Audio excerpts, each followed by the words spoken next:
Louisiana beer reviews, New Heights Navel Gazer Imperial Stout. All right, this was sent to me by Jason up there in MTSU Blue Raider country.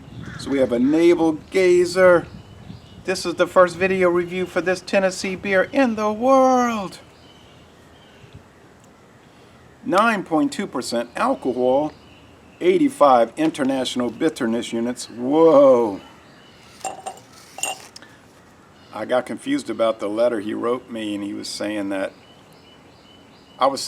he said he didn't care for some of the beers he sent me. He said, no, I just said they weren't all of them weren't my favorite. So I apologize for that. I tend to be kind of absent-minded. It says 2/14/19 at 10:32 a.m. So I guess February 4, 2019. Well, of course, fresh helps, but at 9.2% alcohol and 85 IBU, that won't matter. I couldn't get an ingredients readout on it, and all the website said was basically, it's really good. So, some little cheeky comment. Won't you be my navel, I think. You notice a lot of the craft breweries now, they want to put little cheeky comments after the can on. It's got the adhesive shrink wrap can covering. All right, so Nashville, Tennessee. I had been to Nashville, but didn't really do much there except drive through it for the most part, and I think we stopped at the state capitol once. But for some reason, we didn't get to see a really good representation of that city. So I need to go back and give it a fair shot. But I didn't dislike what I saw. I'm not saying that. Medium tan head. The appearance is very dark brown. I see bubbles. It's nearly black, but if the sun hits it in a good way, you'll see the brown in it.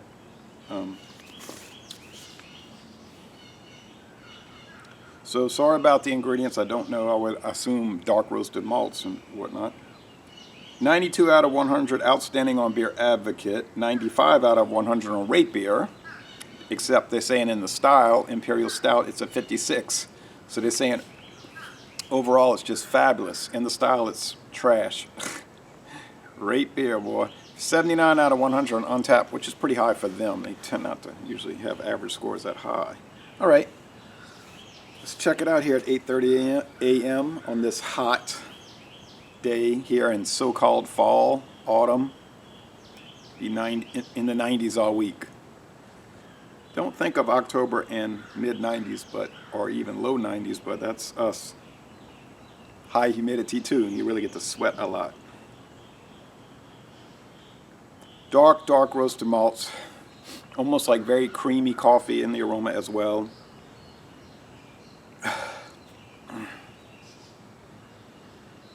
Some people like sweet cream too, yeah. Oh man.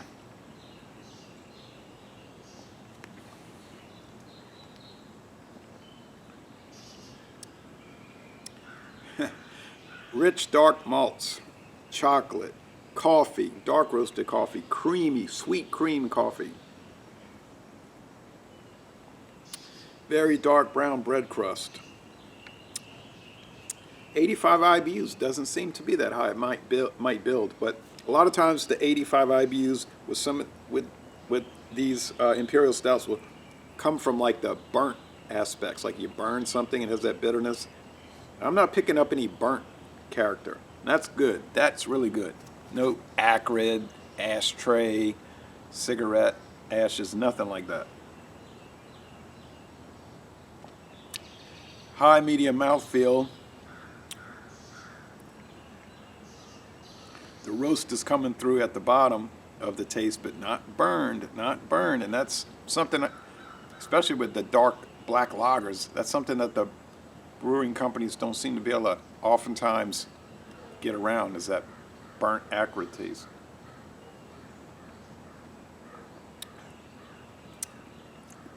a medium sweet dry finish. Kind of like cuts right down the middle. It's like midway sweet, midway dry. It's a middle ground there. Well, I don't know if you can get this beer. I looked for videos on YouTube and they didn't have any that I could see. Like I said, just a handful of reviews. Those average scores from Beer Advocate and Rate Beer, we're not talking about dozens and dozens of written reviews. We're talking about just, I think, a minuscule amount. I think it was 9 on Beer Advocate. Shouldn't even written that down. It's not even 10, but that's what it was averaging out with that few little, with the few little check-ins.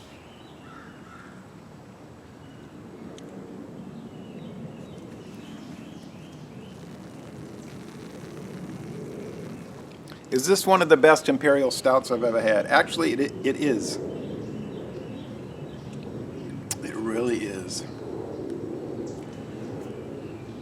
There's no off aromas, no off flavors, no strange chalkiness or unpleasant characteristics or notes in the body, in the mouthfeel. Yes, yes, this is a true winner. I'll go with an A+. An A+, outstanding, 98 out of 100. And I think if you tasted this beer, this Imperial Stout, you might argue that I was lowballing it. You might say, why you gave it such a low score, only a 98 out of 100 with what I'm tasting here? I wouldn't necessarily take issue with that attack. So if you wanted, I don't know what it costs, okay? I can't say. Probably not too cheap. And that's why I try to discourage people from sending me beer. It's like, don't go to the trouble and the expense. Jason said, no, I want to do it. I want to send these because I want to see what you say about it. And I absolutely appreciate that. So thanks again, Jason. I got more from him to review. Oh, so exciting. So les bon temps roulé. Come on. And I'm going to, how do you talk? I want to say, come on down, y'all. Les bon temps or whatever I'm saying. I'm so hot I can't think straight. I'm being comical, I guess. Silly, but it really is that. It's kind of depressingly hot and humid when you think about it. Anyway, y'all come on down to hot and sticky southeastern Louisiana.